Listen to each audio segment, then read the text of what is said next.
අද අපි හදන්නේ off grid solar system එකකින් තමන්ගේ බල ශක්තිය අවශ්‍යතාවය සම්පූර්ණයෙන්ම සපුරාගත්ත විලායකක් ගැන කතා කරන්න. ඉතින් මේ විලායක පිහිටලා තියෙන්නේ කල්පිටිය ප්‍රදේශයේ කලපුවට ඉතාම ආසන්නයේ. මේක විශේෂත්වය තමයි මේ විලායක තියෙන ස්ථානයේ national grid එකේ availability එක නැහැ. ඒ කියන්නේ electricity board එකෙන් current එක ගන්න පුළුවන් තැනක නෙමෙයි මේ විලායක තියෙන්නේ.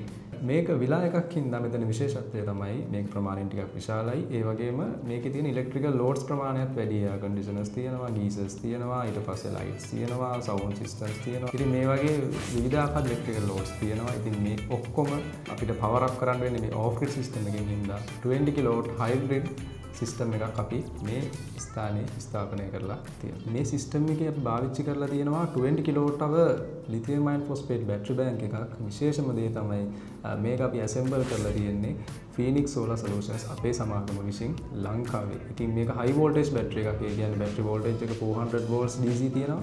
එක සෙල් එකක කැපැසිටි එක 50 ampere තියෙනවා. දැනට මේ විලායකේ ඉලෙක්ට්‍රිසිටි සප්ලයි නැති වුණත් අපේ ක්ලයන්ට් බලාපොරොත්තු වෙනවා අනාගතයේ ඉලෙක්ට්‍රිසිටි බෝඩ් එක විසින් මෙතෙන්ට ඉලෙක්ට්‍රිසිටි සප්ලයි එක දෙයි කියලා.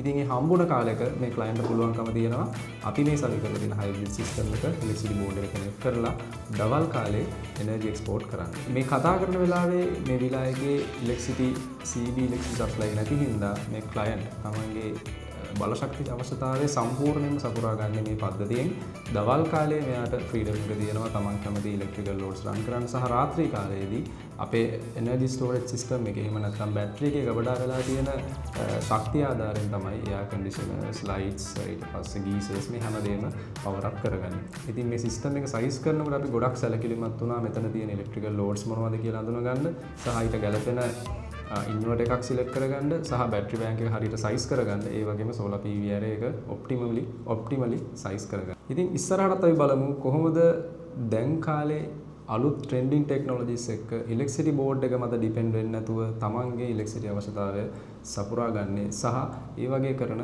සිස්ටම් වල විස්තර මොනවද කියලා.